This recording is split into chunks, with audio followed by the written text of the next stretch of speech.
The two most important inoculations, and they're the ones that we will get behind, is that coming through the birth canal, getting that vaginal bacteria, and then the second, getting that first mouthful of breast milk. I believe what do they call that? Liquid gold or something like that. Welcome to the True Health Solutions podcast. I'm your host, Dr. Lonnie Bagwell, stress, inflammation, and functional health clinician. And I'm your co-host, Brigitte Spurgeon, metabolism and nutrition expert. This podcast is where we bring hope, truth, and inspiration for your holistic health journey. Because the world needs the best version of you.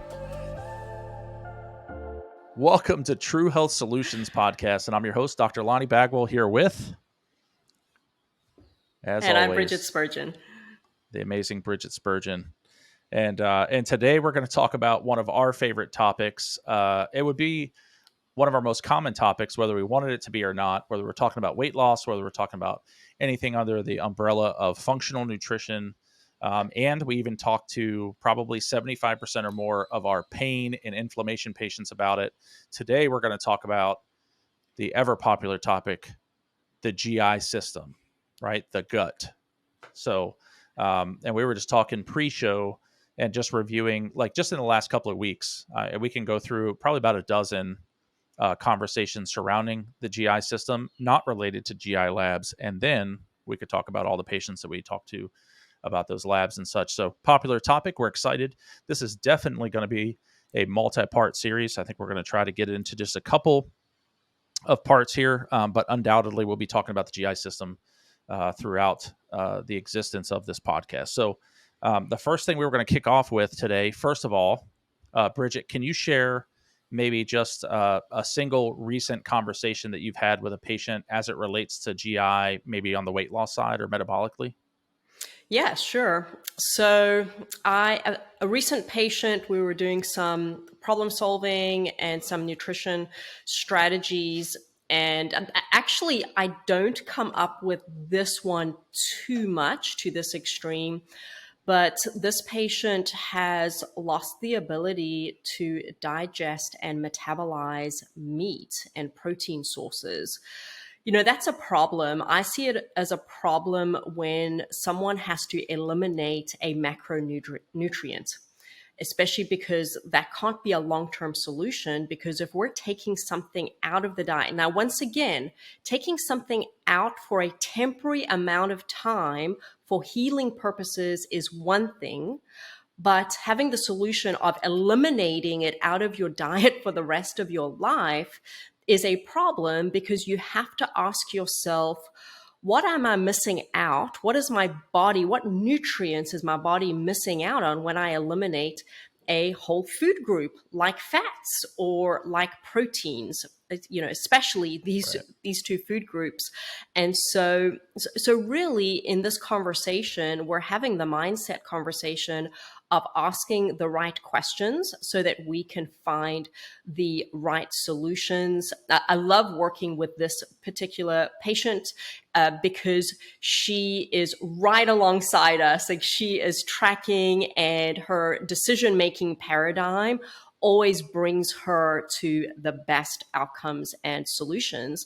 And so we had to look at, you know, why is her body not metabolizing the meats well? Or, you know, it was even to the point of fish, and then she has some egg allergies. And so I'm so excited, Dr. Bagwell, that she is going to be working more closely with you, doing some gut testing, because like you always say, we test, we don't guess. You know, certainly we can make estimations, but the very best outcomes are going to come from the very best testing. Amen. And that's similar to the story I was going to share just a couple hours ago. I just picked the most recent one because, again, there's 100 to choose from. But patient did the exact test that we do, which is unique, with another clinician, and then just felt like something wasn't right, like he was getting kind of a canned response. And so I just said, don't tell me what they said. I'm just going to go ahead and read the lab right in front of you. So it's a long-time patient. And so I said, come on, I had 5 minutes. We went in the room and I just started breaking it down. And, you know, I didn't even get 20% of the way through the test. And he's already like, yep, I knew something wasn't right. And he was getting like the can, like, just take these probiotics and just take more of this bacteria and more of that bacteria. And while that can certainly be part of a strategy, the big major things we were missing was that he's actually doesn't have the right acid to be able to break food down, doesn't have proper enzymes at all to be able to break food down. And so, as we'll talk about at some point on these episodes, if you're not possessing, if you're just pushing partially digested food through your system, good luck having a balanced, microbiome, right? Which we're going to talk more about. So he's still having symptoms, not getting any solutions 2 months into this, this protocol. And in about maybe 5 to 10 minutes, we kind of got him lined up right. And, now he's hopeful and confident and all that good stuff. So just conversations like that every single day. And then on the funny note, I literally had a friend of mine, it turned into a big joke through texting this morning, but I got people asking me about poop.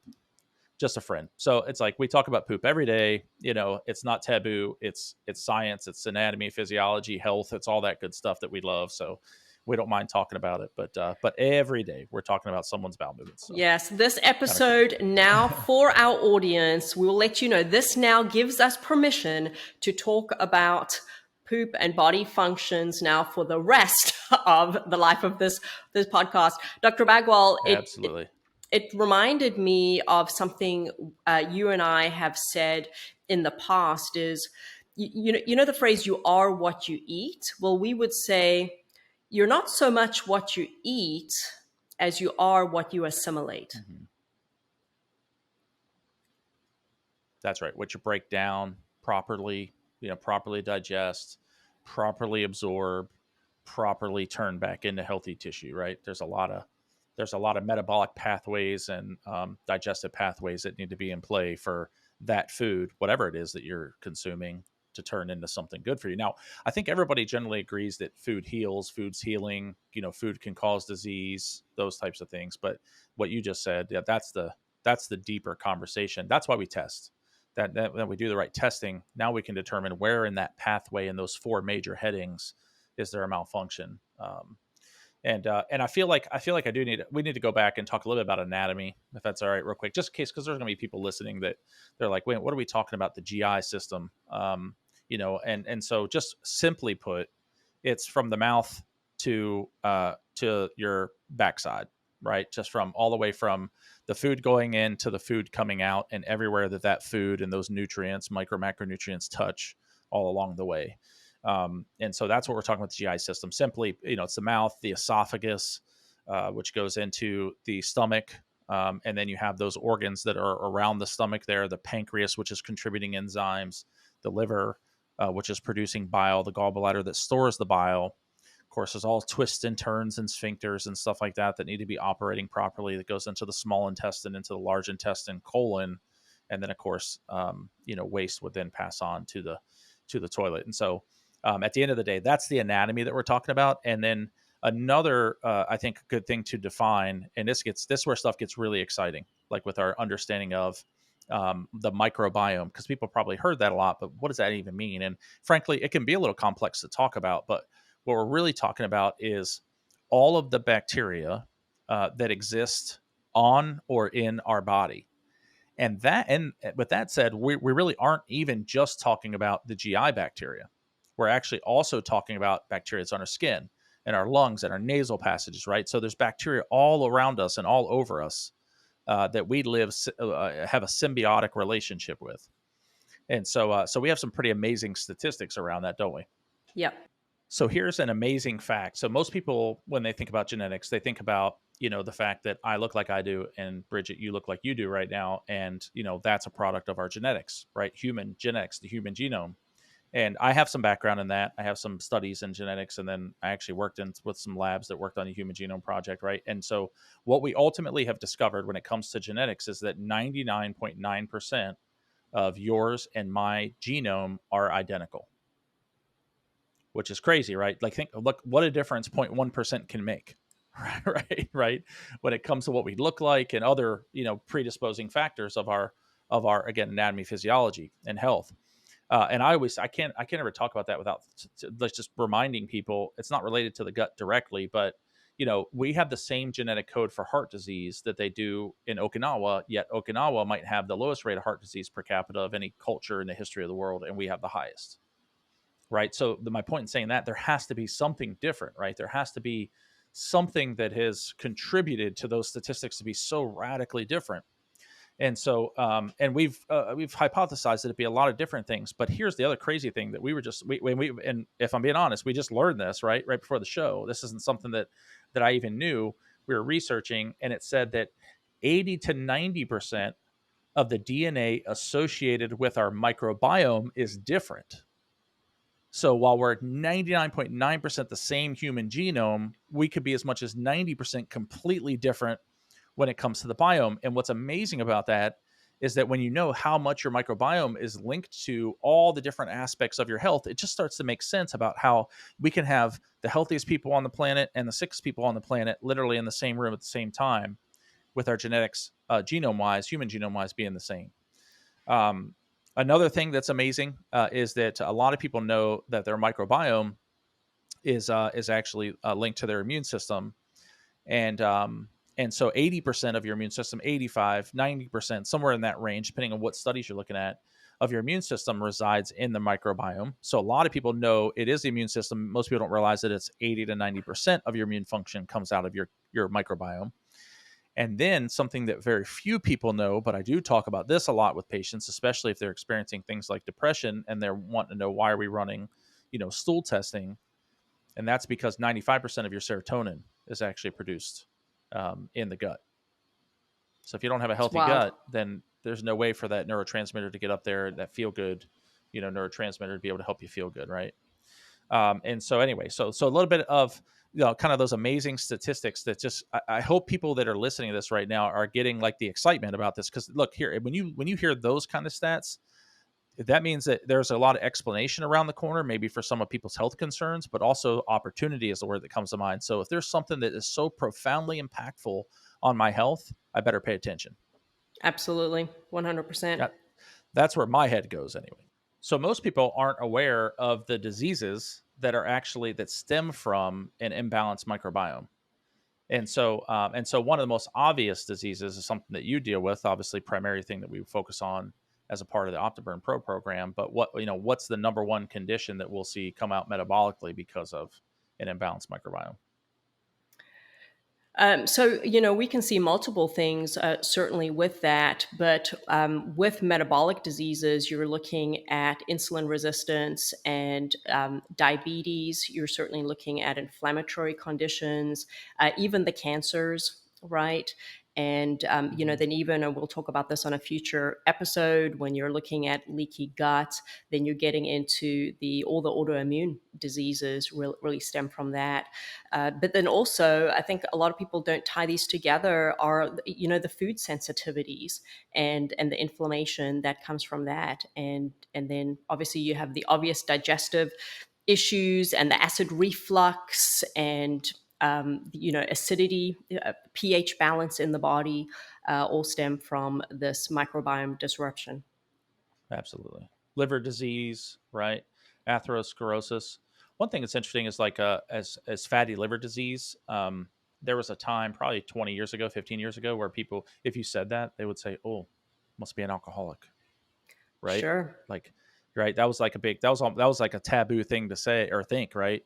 Or you wouldn't share that with someone because they would think that you're an. But now we hear it all the time, because 99% of the fatty liver disease is actually related to our diet. It has nothing to do with alcohol. They had to change it. They had to say non-alcoholic fatty liver disease. Exactly. Yeah. Or abbreviated to the fun word to say NAFLD. That's what they like to say, NAFLD, right? So yeah. NAFLD. So yeah, but exactly, non-alcoholic fatty liver disease, which is the majority of the fatty liver disease that's out there. And that's because, and that's something that I actually had to overcome myself after eating 10,000 calories a day, playing college football for years, just getting calories however I could. I wrecked my liver, threw off my microbiome significantly, which we're going to talk about right now, as a matter of fact, because people by now they want to know, like, okay, what did I do, or what do I need to avoid doing that causes, major disruption to my microbiome? And so my favorite thing to talk about with this, and it's hot right now. In fact, I just saw it on Facebook. It's like recirculating this huge debate around breastfeeding. Right. And so to go with breastfeeding is the birth process itself, which most people don't realize, or they maybe knew it, but didn't put two and two together, is that the baby's in a sterile environment. And so there is no bacteria. But then the way that we get inoculated with our microbiome, so the high majority of our microbiome comes from properly passing through the birth canal. And so mom's microbiome, like we just talked about, from bacteria inside the vagina to the skin, right? All that now becomes the bacteria of the baby. And so if mom's got a healthy microbiome, then generally the baby will have a healthy microbiome. And then, of course, as bacteria, they're all living and we have different amounts all over our body and inside our body. Now we move over to breastfeeding. And so now we're giving that both inside and outside the contact. We're constantly inoculating that baby with mom's bacteria, just building and building and building that immune system. But of course, nowadays, that's just not happening. The two most important inoculations, and they're the ones that we will get behind, is that coming through the birth canal, getting that vaginal bacteria, and then the second, getting that first mouthful of breast milk. I believe what do they call that, liquid gold or something like that. Yeah, absolutely. And with that said, again, we started this topic by saying, like, what are the things we need to avoid? Well, we need to avoid not breastfeeding, which is like a super hot topic right now. Like there just is no, I can say it with the utmost confidence. There's just no better way to give yourself the best chance to have a healthy baby than to make sure that they're breastfeeding. And if at all possible, and it's way more possible than the world might allow you to believe, vaginal birth. Right. And so we talk about, this isn't a birthing podcast, although that'd be a great one. And we have Raising Healthy Families coming up in August. So maybe we can talk about that at the beginning of August. We could go through the timeline of 18 years in the life of a child. But the things like C-sections, we see high rates of failure to thrive. Why? There's a neurological reason, which we can get into on a different podcast, but also they're robbed of the bacteria. Right. So now we don't have any of the symbiotic relationship going on there. So vaginal birth, breastfeeding. So as much as we can do those things, but if you weren't, then we have to have a high focus on getting that inoculation to happen as best we can from the outside in. Other obvious things, that might disrupt someone's microbiome. Throw another obvious one out there for us. Antibiotics. There you go. Something that directly kills it. Yeah. Or antimicrobials. Says it in the word. Right? So antimicrobials. Right, exactly, right. Yep.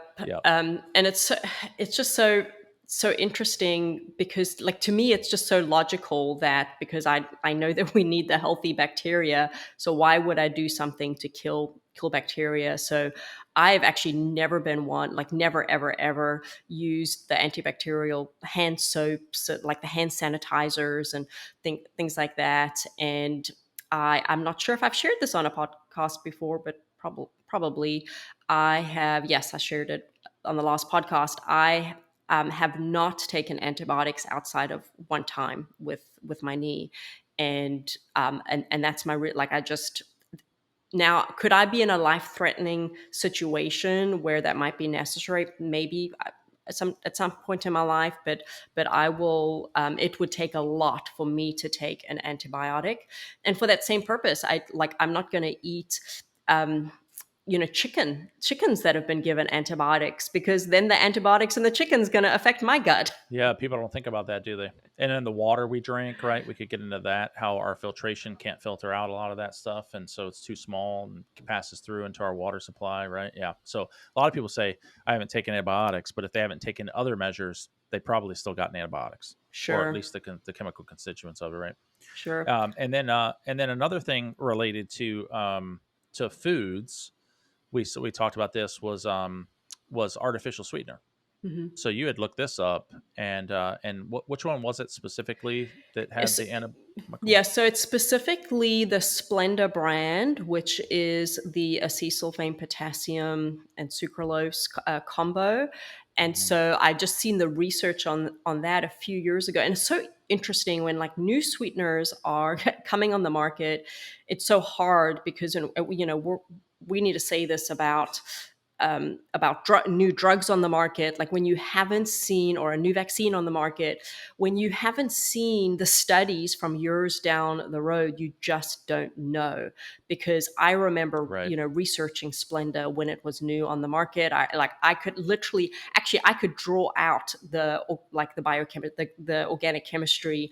I could draw out the structure. That's how much I studied it. But then later on, learning specifically that it just kills the microbiome. It kills bacteria in the gut. And I actually, because I used to eat Splenda when I was younger, and I guess that was in my 20s or something when it came out, and it did impact my gut. I ended up, so one, with like diarrhea issues, which is very unusual for my microbiome. And I was like, what is going on with me? It was super weird. Mm-hmm. And then also I entered into a period of anxiety and depression. Oh, wow. Yeah, I was just thinking, I grew up on antibiotics because I had chronic ear infections. I grew up in a smoking home. They couldn't figure out where my ear infections were coming from. If they were even ear infections, who knows? And then they just kept me on like perpetual. And then when I got acne later on, they were like, well, antibiotics are the solution for all the acne, so keep pounding that. And then, I guess at that point I was older, so I actually was pretty non-compliant. That might have helped me out a ton. And then when it comes to food, though, I did the Splenda thing also. I cannot tell you that my gut was so disrupted that I couldn't have told you if Splenda made a difference in my gut at that point with the other foods that I was eating, and so anyway, so yeah, definitely major disruptor though, and that's what I've spent the last 15 years of my life repairing, was because of all that, the long use antibiotics, the artificial sweeteners, and then just in general, all those other foods that wreck the microbiome, like the processed sugars, the bad fats, right? I didn't know what fiber was probably for a decade of my life, let Wow. alone seek it out in any way. Um, and then I've also gone through periods too, and I think a lot of people can relate to this. Is like, we definitely believe in the temporary adjustments, and temporary could be months. It doesn't. We're not talking about just days, but of eliminating our macronutrients, right? Like the carbs, fats, or proteins. There's times when it's appropriate for some healing to happen, maybe, or to help drive parts of the body that we need to drive or whatever. But I did the long term carb starvation thing, like the zero carb, don't let a carb touch your tongue, for months and months at a time. And it turns out that actually starts to have a negative impact on your microbiome as well. Does. Um, and I would always feel better when I would add them back in, even if it was healthy carbs, right? I'd feel better. And looking back, I'm sure that that's what it was, is that I went to a tipping point, and now as soon as I added some carbs back in, it gave some life back to those bacteria that needed they were on life support probably for a while, starving them. Yeah, because you need the prebiotics, which your prebiotics it's gonna be like your potato and your uh, bananas and things like that. So it's so Right. important. That's exactly why we integrate carbs back in with the majority of our weight loss patients after 2 months only. Yeah. Now, a lot of the stats on that, just when I've researched, ketogenic dieting, they actually notice major gut issues when you get close to the 2-year mark. Is what I was researching on that. So just that long Yeah. term carb restriction, the gut doesn't like that. No. Yep. And I think that would be in a healthy individual. Like if I was already totally unhealthy and then I starved the carbs, like I feel like you could accelerate that process, right? Like it could be a shorter term before you get that disruption. Because if I already had wrecked gut microbiome and then I starved what was left, the little bit that was left with that. And so I think that's important to consider, like the health that you go into doing a lot of different crazy diets and stuff like that really determines your outcome, Mm-hmm. the trajectory at which you're going to, get through it. I have an interesting observation just talking about the things that disrupt the microbiome. And then I'm always looking at how things affect us metabolically. But so this is anecdotal, but this is just what I noticed over many, many years in the clinic. And certainly, these are we're working with large numbers of patients, but I notice when someone is doing all the right things metabolically, they're in fat burning because they are. They're in a ketogenic state in a healthy setting that for a temporary amount of time. I notice that when someone goes on an antibiotic or they introduce an artificial sweetener, that their weight loss stops or slows down. Hmm.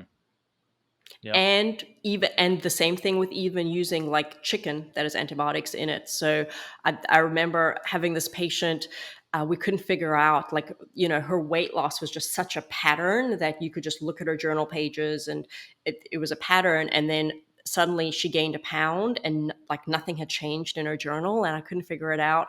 And then I was like, hey, so you had this chicken salad over here, Yeah. where, like, did you eat that out maybe? And she was like, yeah, no, it was a Chick-fil-A chicken salad. And I was like, oh, well, the chicken that you ate was not like the chicken you're eating at home, and your body had like an inflammatory response or something from it. So I remember just chuckling about that. And then I noticed it in like with other patients, like, oh yeah, when they ate like they thought was a grilled chicken salad at Zaxby's, no, that chicken is not the same.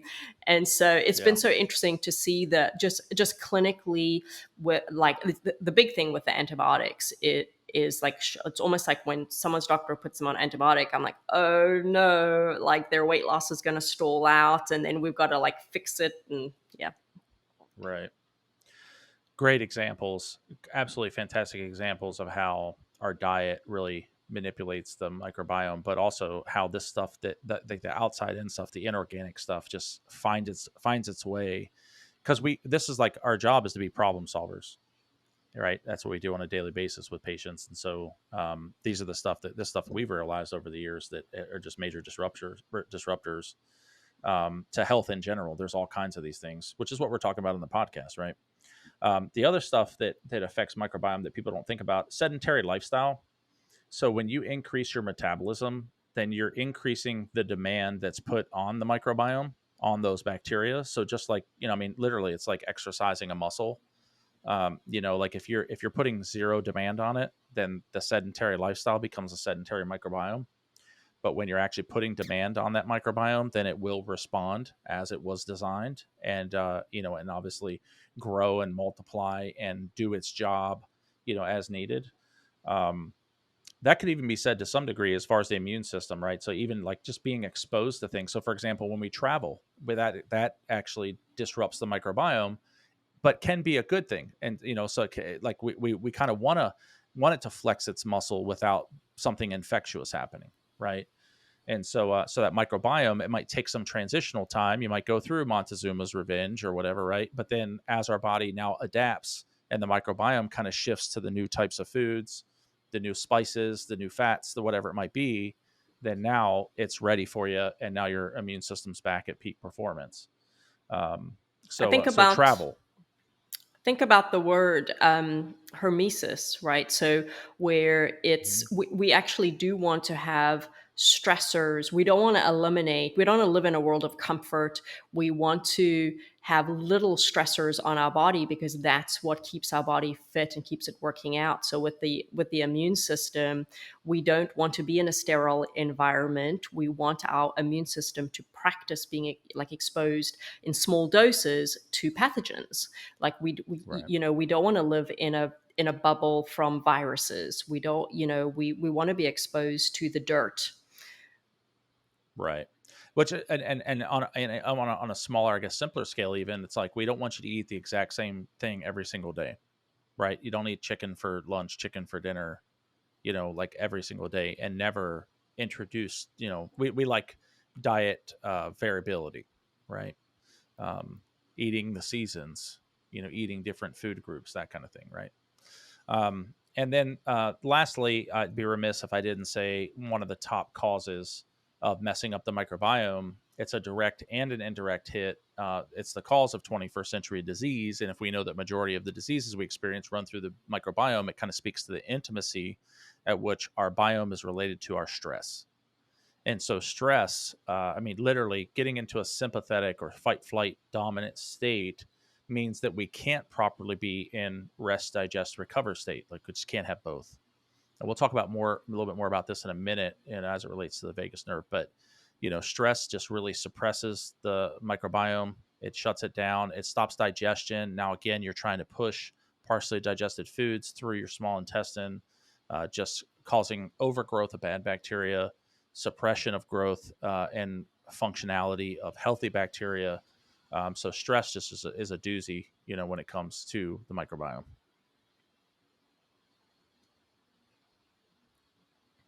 Well, we will talk about the basically the gut-brain connection, and we'll talk a little bit more about the stress and the neurology included on our next episode, as well as Dr. Bagwell is going to walk us through leaky gut and give us a little in-depth explanation of what that looks like in our body, of the physiology of that. That is one of the biggest questions that I get related to GI. So love that we have the GI expert here to answer those questions. So we'll go into that in more detail on the next episode. Thanks for joining us today on True Health Solutions podcast. Make sure that you click to subscribe. Also, go to our website, www.truehealthcharlotte.com, where you can download any resources related to today's show or any future shows. And lastly, if you search for True Health Center Group on Facebook, you'll be able to join our free health community. We look forward to seeing you there.